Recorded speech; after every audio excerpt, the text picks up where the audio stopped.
छत्रपती संभाजीनगर शहरातील railway station परिसरातील अब्रार कॉलनीत संपत्तीच्या वादातून थरारक हत्याकांड उघडकीस आलाय।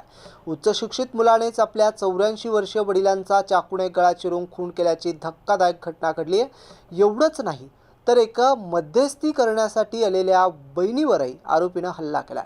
जखमी झाली ती बहीण। घराच्या ताब्याच्या वादातून ही रक्तरंजित घटना घडल्याची माहिती समोर आली।